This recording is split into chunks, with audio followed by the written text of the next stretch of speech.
All right, you ready, Parker? Sure. All right. What's up, guys? This is Aaron from Metro-East Libertarians. We're coming to you live with a new show. We're kind of working out the kinks. We keep getting little issues here and there, and so we weren't really on the same page with YouTube, it seems like, right now. Basically, what this show is going to be about is we're going to be bringing you information on local issues throughout the area. In particular, today we're going to go over some of the debates that have been airing on Stossel and also other places on the internet. So, basically, one thing we got going on right now that's big in Illinois is the petition drive. So, get your petitions, get out there, collect signatures, and help us get on the ballot. We need 40,000 signatures in order to be on the level playing field with the Republicans and Democrats. So, that's going to be quite a hill to climb. We are going to talk more about that next week, so stay tuned.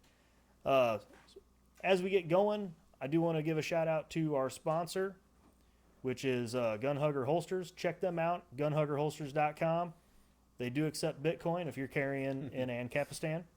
And if you don't know what Ancapistan is, they do accept other forms of payment. All right.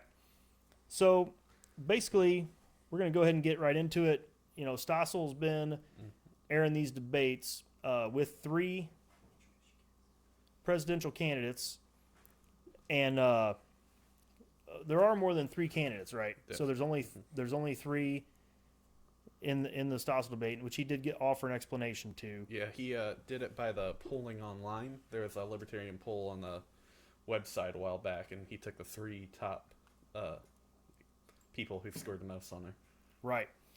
Guys, I want to introduce my guest, Parker Seeley. He is the president of Metro-East Libertarians. A little belated introduction there. All right.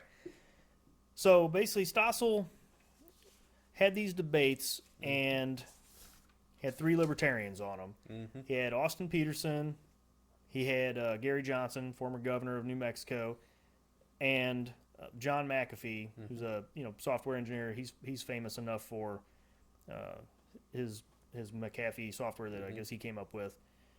All right. So what I want to do for these debates is sort of go by candidate and talk about kind of how they went. So first up is Austin Peterson. He's pretty well known, love him or hate him, right? I mean, people have different opinions on him. Personally, I'm not a fan, so some of that's going to come out in what we're talking here. But even though I wasn't a fan of him, at least for the first debate, he sounded like the most kind of hardcore libertarian. The messaging that he was using was very hardcore, like hard Quoted line. A few major libertarians throughout history and stuff too. Sure, yeah. So that's a big topic right there. He quotes Frederick Bastiat, right, by saying that the state is a great fiction through which everybody tries to live. That's a really libertarian quote right there. And it even almost kind of borders on anarchism, anarcho-capitalism a little bit. It's just kind of interesting. I thought he brought that up because... Yeah, because Peterson's clearly not an anarcho-capitalist, right? He's a minarchist like most libertarians in the party are. Right. I'm glad you brought that up. If you go to the Tom Woods Show, episode 414, you'll hear Tom Woods and Austin Peterson debating minarchism versus anarchism. And in my opinion, wherever you are on that debate, I don't think it's really reasonable to have that debate right now when we have a lot of room to yeah, we got a lot of ground to cover before that's even relevant, right? But in my opinion, in that debate, I mean, Peterson just really makes a fool of himself. I mean, he sort of argues against the status quo as if the status quo were anarchy. He gives an example, roads would be bad. Well, the roads are bad now. He says the one I remember most vividly was he said that the inner cities would be underserved by the police because they can't pay for protection services. It's like, I don't know, like if you would say that inner cities are well served by police today. It's kind of controversial, but even some neighborhoods, police kind of do cause some more harm than good in some situations. I mean, definitely with the drug war and certain laws that, prosecute victimless crimes and stuff and people who commit them, definitely kind of does cause more harm than good with the kind of government we have now. Absolutely. And we have had I mean, we have heard charges from people in the inner city, you know, particularly Ferguson's right across the river. We have the examples of like State Park in East St. Louis right here that, you know, they say the police may or may not come into the rougher neighborhoods. Yep. And so, and we're not here to bash on the police, but we're, you know, just to talk about how the communities are being served and and like that. So, all right, so a couple of things that he comes up with. He has this idea of letters of marques and reprisal. This kind of harkens back to Ron Paul.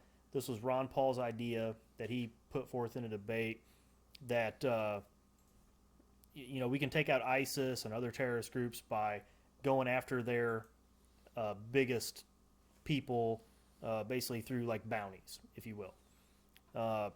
Yeah, I don't know. I don't know if that's even viable as a strategy because. Go ahead. I remember him at the state convention, Illinois State Convention. He talked a bit about like mercenaries, I believe. I don't know if he used that terminology, but he did kind of refer to. I think in the Stossel debate, he mentioned grizzled veterans that would like to engage in this, and man, that's an interesting way to put it. Which right? I think he could be referencing to, like we do have laws in the United States where you can't get involved in a foreign conflict if the U.S. hasn't taken a side in it. So, like, you know, if there's a civil war in another country, you can't just take up arms and go over there and fight for one of the sides. Oh, yeah. Okay. Yeah, I don't know if that's... So he could have been talking about that. He's probably talking more about the mercenaries and that kind of belief system. But yeah, that could be. So, all right. So he had that going on. His big economic plan was this penny plan that he talks about, where he wants to take a penny out of like every dollar that the federal government spends. What do you think about that? It is better than some more mainstream plans, I'll agree, but yeah, okay. So it's more pragmatic. Yeah. If you think, okay. I mean, I could definitely see people arguing that doesn't go far enough. Yeah. I'm sure a lot of people can make an argument for that. Well, let's get into one criticism of Peterson, where he talks in sort of like Rehearsed. bumper sticker rehearsed sort of things. Do you have that clip of Austin's intro? It should be the second clip in the list. We'll see if we can bring that up. Basically, he goes over and over about how he was raised in a town called Hope. You know, born in Liberty, and it's super duper cheesy. We'll see if we can get it. Can't get it. Number 2. Peterson intro. Yeah. So it's very cliche. It's the same one he used in Illinois. We'll go ahead and cut to that now.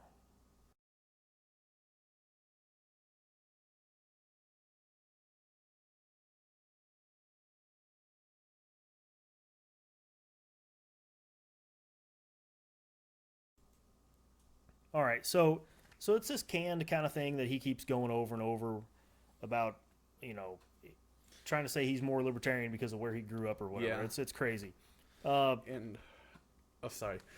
reminds me, back in the 90s, Bill Clinton had a commercial kind of like that. I don't remember the exact town he grew up in, but it was something really cheesy sounding, and he had an advertisement was saying where he was born in that town and stuff. And I think it is kind of like that, trying to bring non-political issues in to kind of try to say that you'd be good in politics, which... Yeah, I mean, to me, I think the biggest thing I learned there is that there's a bunch of towns in Missouri that have really odd names. They do, right? Not to bash on Missouri. Not to bash on Missouri. I mean, hey, you know, if you want to have, there's towns in Illinois with weird names. So one thing that he did say, if you've got clip number 3 ready, he did go on about the bigotry and how it's not the job of government to stamp out bigotry. So I think that is causing a problem with our software, so we're going to hold off on these video clips right now. That was a pretty good point, like part of his the whole debate, that he wasn't, you know, his part of that. Because, I mean, he said that it wasn't the government's job to really get involved in that, but at the same time, he did bring up that we still have the freedom of speech to go out there and protest these companies that refuse to serve certain people, but it's not the government's job necessarily to do that. Right, right. And we'll talk about McAfee when we get there, but he agreed as well with that. He did say that on the subject of taking care of people and social safety nets and things like that, he did say that private charities should do these things. Yeah. So, I mean, that's a very libertarian stance. People say that charities don't work. I've heard that a million times. The problem is that, before all of these federal programs were in place, right? What is, it's not like people were just stepping over dead bodies Well, all I the time. remember People that starved. even like Carnegie, he was a big industrial tycoon, and he donated a lot of money to build buildings such as like libraries and places on schools and stuff. Like at my university, we even have a Carnegie Hall, which I'm guessing was funded by him. And yeah. so, I mean, before a lot of the programs, or even like at the start of them, there were a lot of people who, just figured, yeah, I should donate a lot of money to the community and give back and stuff. In a lot of cases, there are benefits for that person to do that. Like in the case of Carnegie, if he gets more people educated, that's better for everyone. And a kind of utilitarian argument, Yeah. So I want to bring in. Okay, so we're gonna run another clip here. The one I want to do here is it's number 3, where Peterson talks about taking the country back, and this one I feel is gonna rub people kind of the wrong way. Yeah. Because it sort of sounds like something that other leading candidates would say. Yeah. And so I was kind of thinking, a lot of Republicans do kind of have that. Yeah, they kind of talk like that a lot, even though it doesn't always mean something. Yeah, what does it even mean, right? Exactly. So I think we have that one ready. We're ready to run that.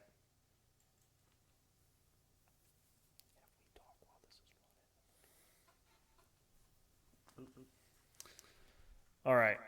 So that's, again, part way through the debate, he's doing really well. He's sounding very libertarian. And then he says something like that. Again, it's a bumper sticker slogan, and it's really not part of our message. And this kind of ties in what you're saying about the intro, how rehearsed he sounds. And I've heard he's had like experience in theater and stuff, and I'm sure that's really where this is coming from, that he's just kind of used to really having things rehearsed and going by the the script and everything. So it definitely shows in this. Yeah, definitely. And that's not unique to Peterson. There's candidates on right. Absolutely. So now in the second debate, we don't have any clips from the second debate. So we're gonna kind of roll through kind of what happened. There wasn't a whole lot interesting. I mean, they did talk about the first debate. They talked about the war on drugs more. Yeah. Pretty much all of them had a really good libertarian stance on that. In the second debate, the real controversy was when Peterson and Johnson began arguing, and it wasn't like Johnson said the same thing he said in Illinois about the Second Amendment, where he says he's open to arguments. People say they can keep guns out of the hands of the mentally ill or criminals and things like that, but he hasn't heard anything compelling that would lead him to believe that there's an effective policy out there on the table. So then after he kind of says that, Peterson then attacks him just sort of out of nowhere. He says, can we get Governor Johnson on the record on what he really thinks a policy would look like, right? And so it was just kind of an awkward moment. And I really think that Peterson attacked Johnson in Texas also, and we'll talk about that toward the end. But I really think it's sort of the same thing we're seeing in like the GOP debates. Oh, definitely. Where one candidate who is trailing attacks the candidates that he feels are ahead of him. Yeah. So we saw a ton of that. Okay. So that's also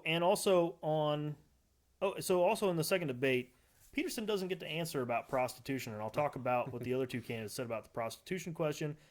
And he quotes Jefferson again. So he just he doesn't have his own material. He's quoting whoever from history that he thinks is quotable. I think it kind of, it's almost kind of obvious he's trying to really appeal to patriotism too, and try and get that show, I'm the most patriotic candidate and stuff. Like even I've seen headers, like Facebook headers and stuff that have Austin Peterson 2016 and like the American flag and stuff. And that's an old technique in politics. People have been doing that for a long time, just trying to appeal to the patriotism in people. I guess that's kind of what he's trying to do with Thomas Jefferson, because people associate him with the founding of the nation, patriotism and stuff like that. So well, and also too, people associate Johnson with nullification, the Virginia resolves and the Kentucky resolutions, those types of things, which is good. And, and Jefferson, although imperfect, had plenty of very libertarian things to say. I mean, if you look through political thought of the founding fathers, I don't really want to boil it down to Jefferson versus Hamilton, but that's kind of what that's a lot of it. That covers a lot of ground right there. Jefferson was definitely really influenced by Locke. I mean, even in the Declaration of Independence, how he signed it, or how he really kind of ripped some ideas in a way off of Locke. Locke was one of the really first libertarian-minded philosophers, and although he still kind of held on to the concept of social contract, he really kind of watered that down and kind of tried to advocate liberty, definitely property rights. Sure. All right. So getting on to Governor Johnson. So Gary Johnson is widely regarded as the front runner of the Libertarian nomination. I mean, it's almost annoying that you get a lot of people when they say there's going to be a third option. Johnson is sort of the presumptive person that they're talking about. And so that's, we're not there yet. We're not going to be there until the end of May, right? When they have the nominating convention. And it is still up in the air.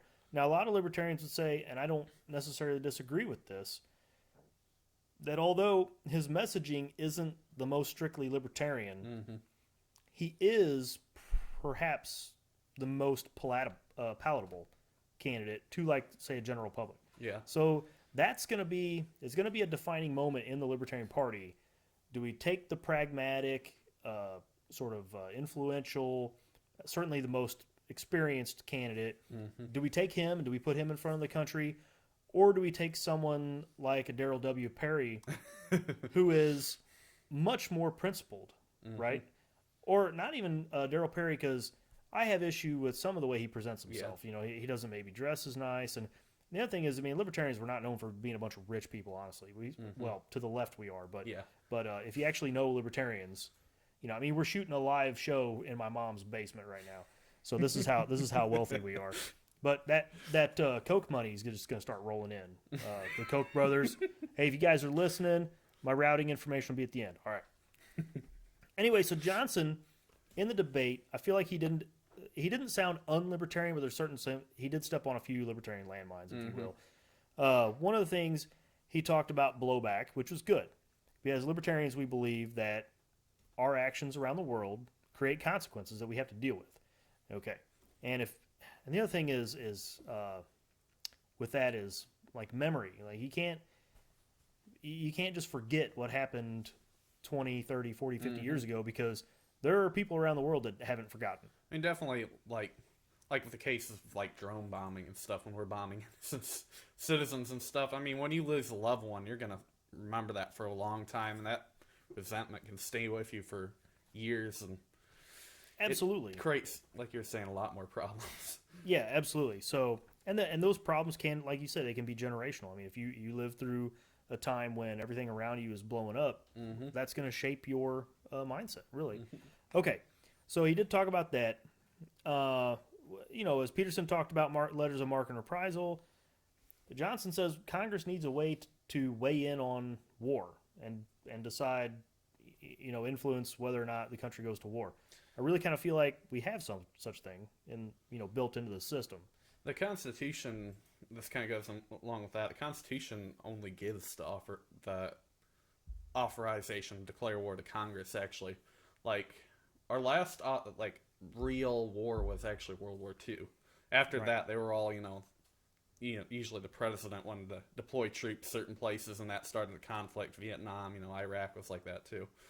Yeah, or exactly. Congress, in the case of Iraq, would give the president certain powers to send troops somewhere, and that's what started the conflict. Yeah. Well, that's creating quite a mess for us. And if nothing else, all the money spent, all the American lives, wasted, all the destruction abroad as well. So he agrees with F.A. Hayek in the social safety net. Johnson does. I mean, that's what I read him as saying. He definitely said that certain federal programs are acceptable because we do have to take care of the less fortunate. I do agree with that, but I actually have to side with Peterson on this one, that private charities and private means are going to be better. He mentioned cutting off the funding for ISIS. Now this is something that really offends me, okay? The fact that we actually have to say whether or not we should send money and supplies to an organization which is, by most accounts, let's agree, we're fighting against. Mm-hmm. I mean, we're fighting against them. The Russians are fighting against them. Everybody's fighting ISIS, okay? And there's actually a debate whether or not we should send money and supplies to them. That's a little look weird. how that worked out with Al Qaeda back in the right. 80s. Yeah, exactly. And we're the crazy ones, right? Because we don't think you should fund ISIS. I don't know. I feel like we've got the high ground on this issue. Okay, foreign aid. He says for foreign aid, what people picture is sending money and food and humanitarian goods and things like that. But actually, what we're sending is military intervention. Yep.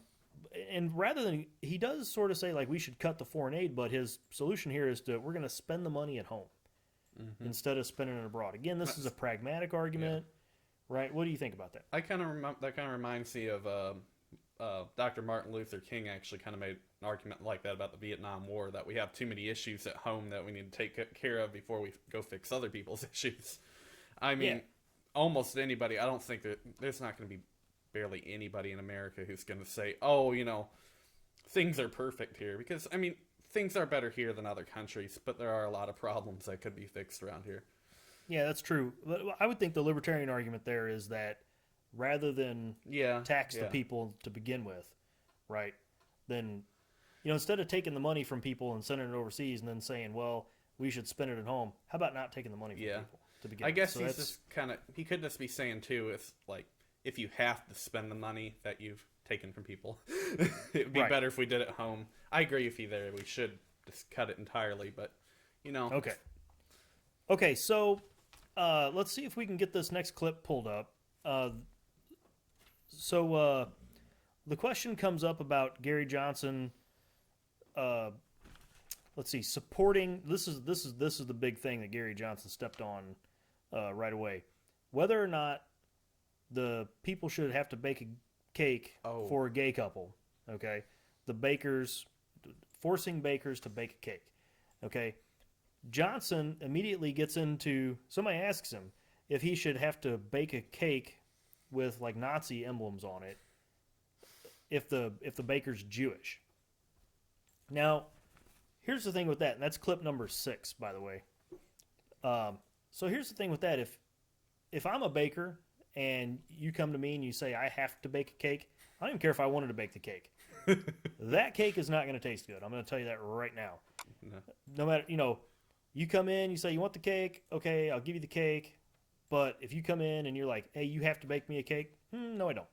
All right, so that's going to be an issue right there. So looks like we don't have the clip. That's all right. You guys saw it on Stossel. I mean, it's right there. Stossel says, should a Jewish baker have to bake a cake for a Nazi wedding? And Stossel says, and Johnson said, yes. You can't discriminate based on religion, and it's this black hole you go down. But in my opinion, the Jewish baker should have to bake. Right? He's conflating the. Okay, we do have the clip. Let's see if we can take it live. Now, what he's doing is he's conflating the government, who shouldn't be allowed to discriminate against people based on religion. Mm-hmm. Yes, I agree with that. He's conflating them with a private business, which I think that's where we have the problem. Okay, so moving on. We're not going to roll a clip. Moving on, he does get asked about whether he uses marijuana. And I guess he said, I don't remember what he said, but yeah, he says, I'm one of 160 million people who, have used marijuana. So, I mean, that's a pretty good libertarian answer. I mean, I don't use marijuana, but the thing is, a lot of people do. And, since the 160 million, if that statistic is correct, use it. Why should they go in prison just because of that? mean, a Right. lot of people do it, and a lot of people that are sending the people who are doing it to prison have probably done it before anyway. Yeah, that's a good point. That's a good point. Yeah, so I mean, obviously as libertarians, we're in favor of ending the drug war. There's another one he kind of steps on, this equal pay for equal work Oh, deal, right? So somebody asks him about it, and he says, well, a woman should get paid the same as a man for the same work. When Austin was asked about it, Austin Peterson, he gave the correct answer that there actually is no such thing as a pay gap. yep. It's a lot of that is actually this, that women are encouraged to go into separate fields, which I think is kind of a, kind of sexist. Women are kind of pushing certain fields, but that's the reason they're pushing to more fields that kind of that pay less, while men are, yeah, go get a better job, that'll provide for your family and stuff. That's just kind of the gender roles have kind of been established in society. And Yeah, I mean, so I think the problem there, and you're absolutely correct. I agree with you. Let's look at the cause. Who is telling these people what they, kind of what to focus on or where they should be going? We put kids into a government school system for 13 years. Toward the end of the school system, they meet with a counselor, and the counselor says, here's what I think you should do to prepare yourself for the workforce. Problem is, in my estimation, when was the last time this counselor was in the workforce? I mean, you're looking at a guy who's probably been in that job for 15 years. And I'm not hating on school guidance counselors or whatever, but from what I can see, they tell everybody they need to go to college if they're going to be successful. And sure, that's true. If you want to work in a government school, yeah, you absolutely need to go to college. what I've kind of noticed even in colleges too is that, like, again, to the wage gap kind of stuff, that women almost seem, again, encouraged to go into certain fields, like definitely like nursing or childhood education, while men are kind of like, oh yeah, it's okay, whatever you want to do, so long as it's, Yeah. But true, women true. are usually, it just seems like, kind of encouraged to go certain ways, and that's what kind of, again, contributes to that wage gap. Right. And so, everybody's done work on this. Thomas Sowell's done work on this. His work is fantastic. The thing is that even though Peterson is correct in saying there is no wage gap, right? It's completely bore out by other social issues. The problem is messaging, right? How do we tell that story? How do we say, well, there's some woman out there saying, on the if you're on the left, there's a woman out there that's saying, oh man, it's terrible. I only make 70 cents on the dollar. We have to overcome that, not through numbers. We have to overcome it by telling the story appropriately. And that's where I feel like, Johnson may be saying he's open to making sure the devil's in the details is what he said. Was that in the second debate? That was the first debate. Okay. It was toward the end. Did he say? I don't remember him saying necessarily if the government should have. Did he say that the government should enforce that, or? No, he said he would have to see the legislation and the devil's in the details and those types of things. Yeah. So anyway, so on the second debate, the only thing really there was he gave a good answer on prostitution. He says that basically the safest place to engage in that type of work is in Nevada, and the reason is because there is legalization. And that protects, he says, basically like legalization protects the participants. It's really the same thing with the drug war. Yep. Because if drugs were legal, heroin would be much safer. I mean, this is completely provable. Some of the stuff they'll actually cut heroin with is absolutely disgusting, and they want it really. A lot of dealers really want to get away with that in a free market where, people can, on a much more public level, kind of criticize. Oh, this guy puts rat poison in the heroin stuff. Yeah. But now it's that's right. You The can't market just get, right. The market has public ways to deal with this, and it's because it's in the black market, and there's no recourse against bad actors. Okay, so he hit that one on the head with the prostitution question. The other thing that he said about the Second Amendment that started the whole fight with him and Peterson was that he would be open to arguments about policies. I think I started talking about this a little bit. Honestly, that's a good pragmatic answer. Yeah, he's not like really I mean, if anything, he more endorsed a totally libertarian view. I mean, he did say that, but there hasn't been any evidence for me to change my mind. He just said, yeah, I'd be open to arguments against it, but that's a good thing. We should be open to arguments on everything against our positions, just so we can kind of grow in our own positions and know, okay, well, this is, this these other people think this, but okay, I know why that's not really the case. I know how to defend our position from this now. Absolutely. Okay, so moving on to McAfee, John McAfee. Now, McAfee wasn't at the Illinois debate, and I think we did get questions on that. Yeah. As to why he wasn't there. Now, I didn't run the debate. It was us that did the live stream. Actually, a lot of this crew right here that we provided that. So, in my estimation, it was because of the Colorado debate being the following day. So we only had 7 candidates, and I think there were like 14 candidates. There's a whole list on LP website, actually. Yeah. There were anyway at the time. I know Cecil Ince was at our debate. He's dropped out. Yeah, Mark Allen Feldman. Dr. Feldman's still in. Yep. He was there. Steve Kerbel wasn't there. Steve Kerbel wasn't there, and he dropped out. Yeah. So I think he had a health issue or something that prevented him from being in Illinois. I think I read online that it was something. He had a few issues, I think. I remember one of them is like kind of his business life. You need to kind of. Sure. Yeah. Well, I mean, again, we're not wealthy people. Running for president is kind of a bummer. If you're trying Takes a lot of time. Absolutely.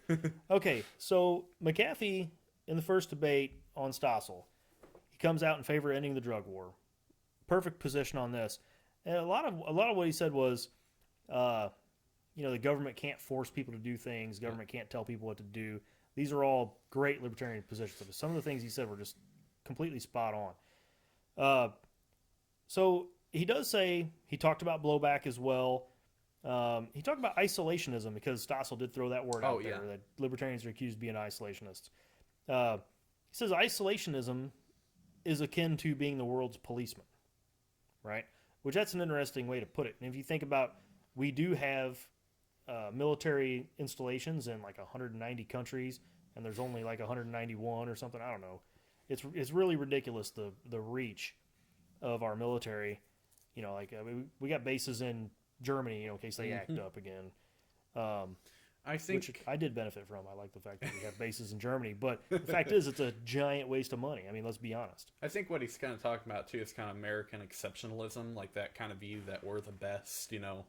That we have the duty to be around the world because we're better than everyone else. It's kind of almost derived from the old colonial attitudes of the European countries that it's our duty to do that, and it's not really. We're not.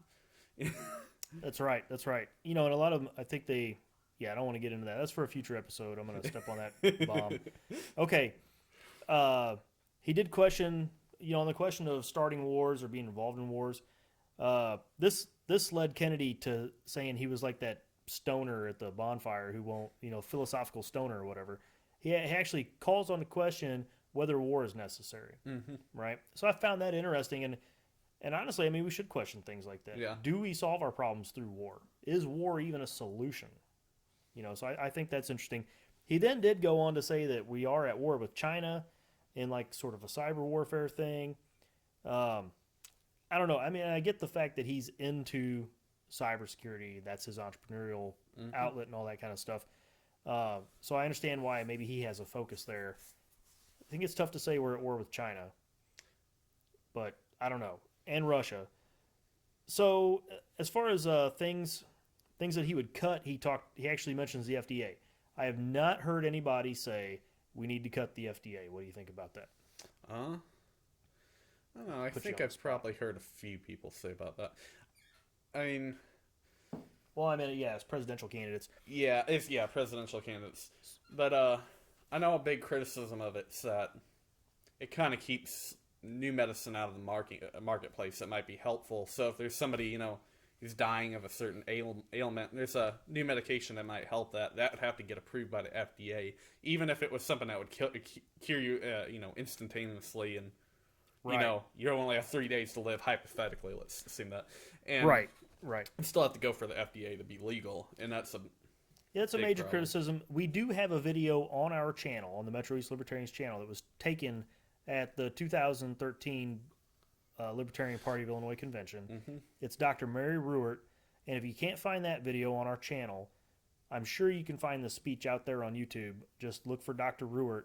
She gives a ton of great speeches. She was a research scientist involved with coming up with basically testing pharmaceutical drugs, and she tells a story about how the FDA has completely ruined the pharmaceutical industry. It went from an average of 4 years of research to 14, and then there's this other whole problem hitting on what you're saying, where the federal government wants to deny people the right to try unapproved medications. Like marijuana's been a big one lately. That's a lot of people have found that works for them, but the FDA hasn't really approved it. Yeah, they're not going to approve it for things.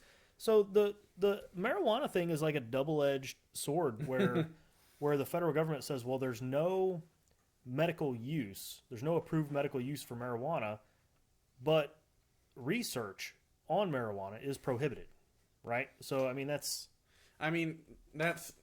goes with other drugs too. Like you have to go through a lot of I think you even have to go to DEA with some drugs I've heard, and just even be granted the ability to research the drug, and that can you could see where that would help hurt a lot of researchers and stuff. Yeah, right. If they just flat deny you, right?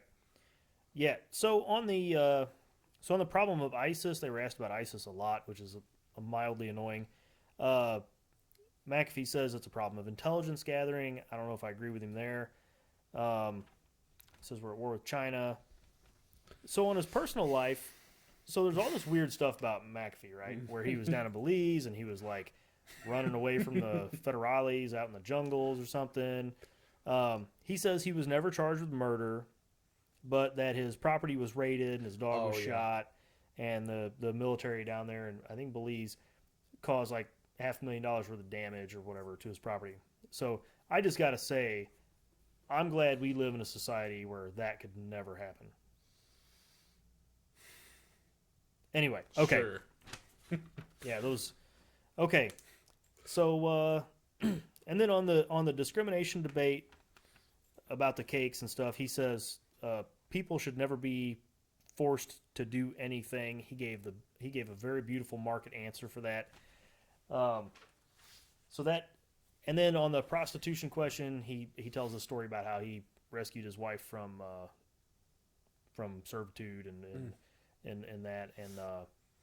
how he believes that legalization would prevent further issues like that. Now, that was basically the long and short of the Stossel debates. We do have the Texas debate that went on. We haven't really reviewed that. I did hear a story about that I want to bring up in a second. We also have a petitioning story I want to go over. So the Texas debate, apparently they were live streaming it, and the live stream cut out oddly at a time when Austin Peterson was just bulldog attacking Gary Johnson and running over Shauna Sterling, not letting her talk, where several of the other people there were trying to get Austin to stop so that Shauna Sterling could take her time, which is that's right. You shouldn't be using up somebody else's time. That's crazy. But again, and that didn't apparently make it onto the video because they said that they lost some data or whatever down in Texas, which honestly, I don't think we should be airing that kind of stuff. It'd be great not to have that out there, but then at the same time, it doesn't paint Peterson in a good light, right? So, again, I don't really like Peterson. You can find a lot of stuff online about him that I don't think you'll like either. So another thing that happened, well, again on the Texas debate, did you see Dr. Feldman's rap that he did in his closing statements? I don't think I've even. You didn't see that? We'll have to bring that up, man. It's really good. Yeah, we'll link to that somewhere, or maybe we'll bring that video in our next show. Back to the petitioning, there was an incident. I'm sure you heard about this. A couple of our petitioners were down in Marion. Yeah. And apparently they were told that they couldn't petition on public sidewalks. So I think that they were told this by the police. And if you're ever out there petitioning and you get questioned by the police, really do what the police say. You're not going to fight it out there on the sidewalk against them. But if it's like a bureaucrat or something, maybe you can argue with them. I think if it were me and I got some, basically anybody that's not armed, they're telling me I can't do something on public property, I'm going to go ahead and we're going to settle it right then. I'm going to stand my ground. But they're told they can't petition on the sidewalk.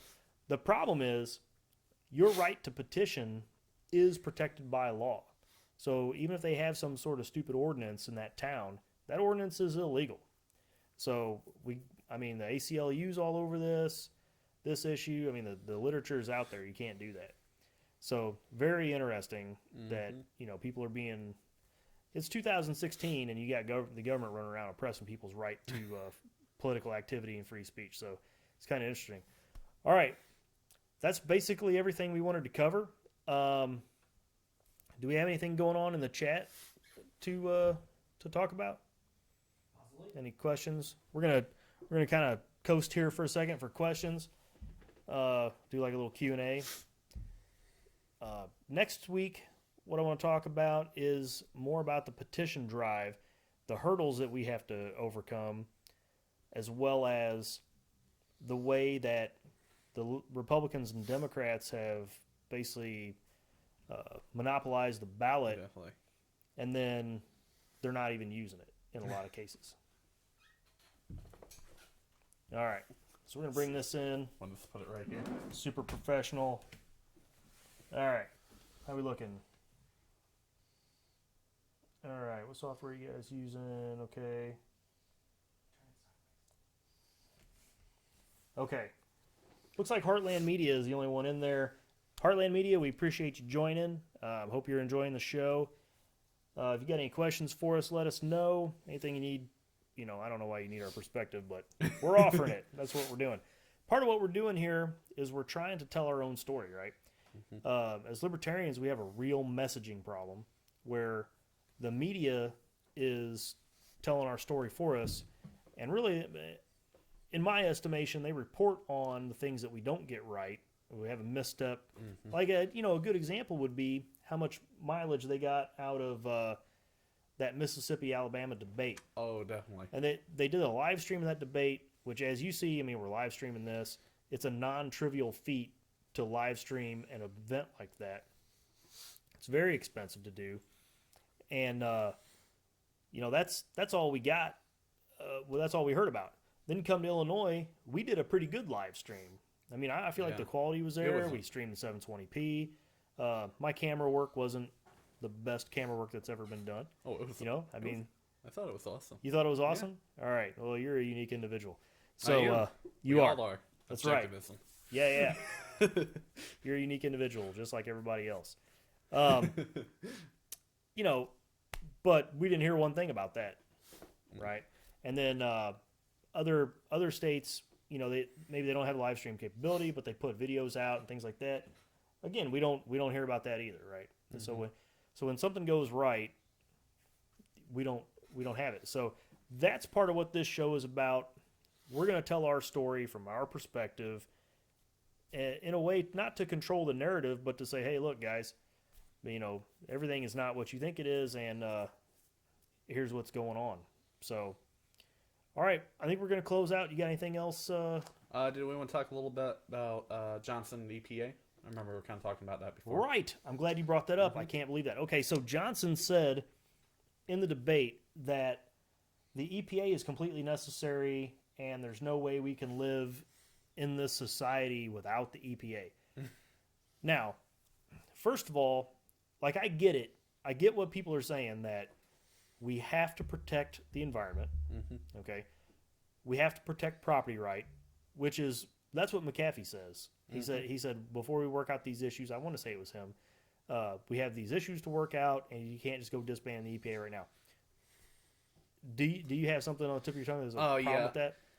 I think he kind of went really extreme, but if you could kind of water that down to be pretty libertarian. I know the Libertarian Party send out these, you could request a pamphlet, and they actually talk about how we can, prosecute the actual polluters. Because there are a lot of times in a libertarian framework, you could actually punish people for polluting. Definitely on private property, like if you dump a bunch of waste on somebody's property, I mean, you're polluting, and you should be prosecuted for that. I mean, there's a lot of times, like, really, that you could cut down on pollution from a libertarian standpoint.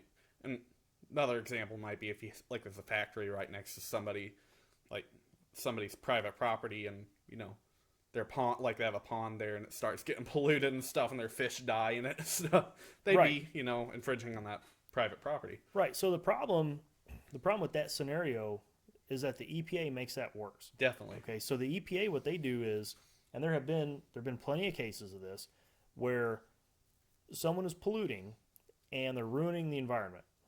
Okay. But then when they go to court, the polluter can show that they've been polluting within EPA guidelines. Okay. So once you're polluting within the EPA guidelines, there's no case. All right. So that's a major issue. You can't protect your property because the EPA has basically usurped your right to property. Okay. That, in my estimation, that's the problem. The other thing is, you know, so Johnson tells a story about some river that there was a mine that was polluting this river for years and years, and he was able to use the EPA against the mine operator to get it stopped, to get them shut down so they couldn't pollute that river anymore. Great. That's a story in which the EPA actually did what people think it does, which is normally not what they're doing, actually. But then on the flip side of that, there was a river in the Southwest again that the EPA had a contractor in there in this mine, and they dumped like millions of gallons of contaminated water into the river and totally ruined it. I remember a while back, quite a few years ago, the New York Times actually released the article that said that the U.S. government is the biggest polluter. And I think definitely the EPA, this really rings true. Because, I mean, there was a while back they even got in trouble about, like, dumping waste in a river. I don't remember where it was, but I remember they gotten a lot, really deep water. Yeah, and I want to say Peterson brought that up at the time, too. He said the United States government is the largest polluter. I don't see how you couldn't be with all the money they spend. I mean, it's just crazy. They obviously have to be putting off. If you look at like carbon emissions and things like that, oh yeah, I mean they're in the top. So that's a definite. I really think, man, they missed it on that, you know. And even in the after show, Stossel and you know, I mean, Stossel's not there. He says that the EPA is necessary. Kennedy and the other guy he had on there doing the commentary, I don't remember who he was. Some guy from Reason. You know, they all basically agreed. And I really think that now, do we go around telling the public, you know, we got to do away with the EPA? I don't know. Maybe not. Maybe it's not really like we got a bigger fish to fry. Yeah, right. I mean, it's an issue that probably just won't spontaneously come about. There's so many other issues as well, like you're kind of saying. Like you're saying that need to be dealt with first. You know. Right, but I mean, certainly that case can be made, and it's pretty open and shut. You know, it's kind of like the FDA. I mean, people say, well, we got to have safe water and safe food. That's not really what the EPA provides you. You know, it's that the disconnect between the expectation and the result is huge. So, but again, we have to message it properly. You can't just go tell people, you know, we hate babies, so we don't want you to have the EPA and the FDA, right? So, all right. Any comments? Yeah, there aren't any really comments coming in, so we're going to wrap up. Guys, thanks for watching. Of course, this will be archived, and we'll be back to you next week. Thanks a lot. Thanks. All right, I think that went well. Nice.